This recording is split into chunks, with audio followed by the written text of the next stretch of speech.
Kita jumpa lagi pada video pembelajaran IPA bersama saya, Yulinda Vita. Mari kita belajar IPA dengan semangat dan menyenangkan. Sebelum kita belajar, alangkah baiknya kita berdoa terlebih dahulu agar ilmu yang kita pelajari dapat bermanfaat. Berdoa dimulai.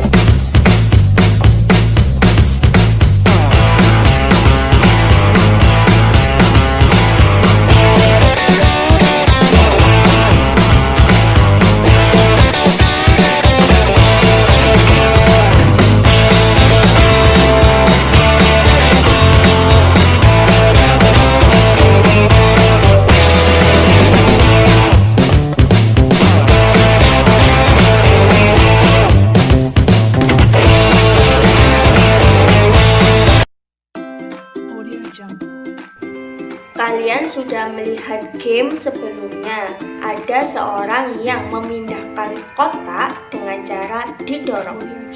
Game tersebut menerapkan gaya. Mari kita belajar gaya pada video pembelajaran kali ini. Pada materi gaya, tujuan pembelajaran yang ingin dicapai setelah mengamati video diharapkan peserta didik dapat 1. Menjelaskan konsep gaya dengan benar. Yang kedua, dapat menyebutkan jenis gaya dengan benar.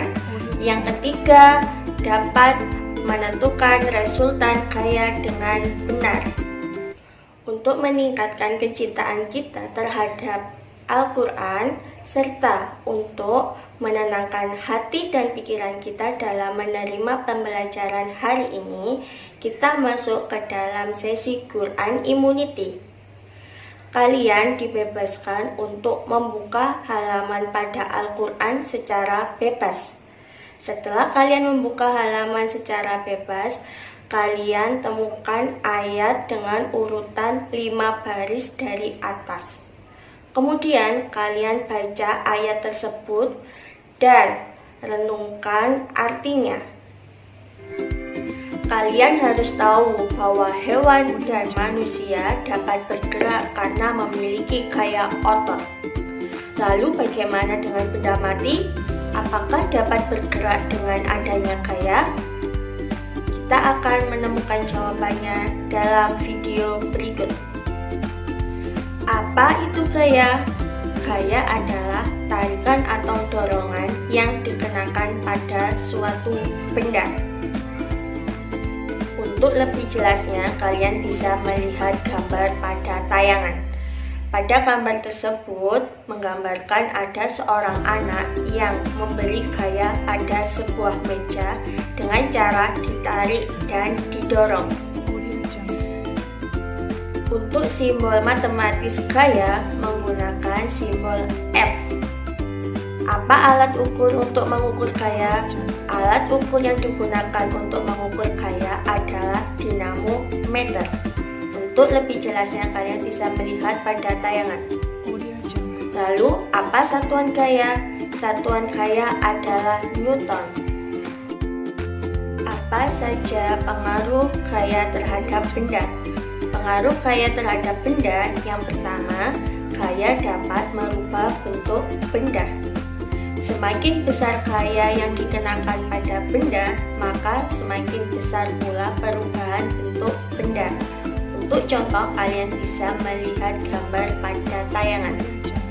Pada gambar tersebut ada sebuah kaleng minuman yang diberikan gaya, misalkan diinjak oleh kaki kita, maka bentuk kaleng tersebut akan berubah. Pengaruh gaya yang kedua yaitu gaya dapat mengubah arah benda. Jika ada benda yang bergerak dikenai gaya, maka arah benda tersebut akan berubah dari arah sebelumnya. Pengaruh gaya terhadap benda yang ketiga yaitu mengubah benda yang awalnya diam menjadi bergerak atau sebaliknya, yaitu benda bergerak menjadi diam. Contohnya, kalian bisa mengamati gambar pada tayangan. Pada gambar tersebut, awalnya meja pada posisi diam. akhirnya diberi gaya sehingga meja menjadi bergerak. Pengaruh gaya terhadap benda yang terakhir yaitu mengubah kecepatan benda. Contoh, ada sebuah bola yang menggelinding dan ditendang oleh seorang anak sehingga bola tersebut kecepatannya bertambah. Setelah kita belajar pengertian gaya dan apa saja pengaruh gaya terhadap benda, selanjutnya kita akan belajar resultan gaya. Resultan gaya dibagi menjadi dua, resultan gaya segaris dan searah, dan yang kedua, resultan gaya segaris dan berlawanan arah. Resultan gaya segaris dan searah dapat ditentukan dengan cara menjumlahkan dari beberapa nilai gaya. Contoh resultan gaya yang segaris dan searah adalah misalkan ada sebuah mobil yang mogok, ada dua anak yang berusaha memberikan dorongan kepada mobil tersebut. Maka resultan gaya yang terjadi yaitu dengan cara menjumlahkan gaya yang diberikan oleh anak ke-1 dan anak kedua pada mobil yang mogok tersebut. Sedangkan untuk gaya segaris dan berlawanan arah, maka resultan gayanya dapat dikurangkan dari kedua nilai gaya. Contoh, ada dua orang anak yang sedang bermain tarik tambang. Yang satu menarik ke arah kiri dan yang kedua menarik ke arah kanan.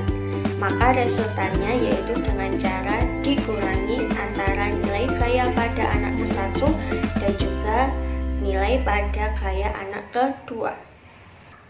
Contoh soal kalian bisa baca pada tayangan berikut. Pada contoh soal tersebut ada dua gaya yang terjadi. Gaya pertama yaitu ke arah kanan sebesar 4 Newton. Sedangkan gaya kedua ke arah kiri sebesar 6 Newton. Berapa resultan gayanya? Karena kedua gaya tersebut berlawanan arah, maka dapat dihitung dengan cara dikurang. Lalu bagaimana dengan arahnya? Maka arah gaya tersebut akan condong ke arah gaya yang lebih besar. Untuk mengetahui pemahaman kalian tentang resultan gaya, coba kalian kerjakan soal-soal berikut ini. Kalian coba hitung dan konsultasikan dengan guru kalian masing-masing bagaimana cara menghitung resultan gaya pada soal tersebut. Setelah kita mempelajari tentang pengertian gaya, pengaruh gaya terhadap benda, dan bagaimana cara menghitung resultan gaya, langkah selanjutnya yaitu kalian mengerjakan tugas. Untuk tugas, kalian bisa download dengan klik link berikut. Teknis pengumpulannya kalian bisa konsultasikan dengan guru kalian masing-masing. Jangan lupa kita tutup dengan doa agar ilmu yang kita peroleh dapat bermanfaat. Berdoa dimulai. Jangan lupa untuk mengerjakan tugas yang diberikan oleh Bapak Ibu guru kalian. Tetap jaga kesehatan agar kita bisa bertemu pada video pembelajaran berikutnya. Assalamualaikum.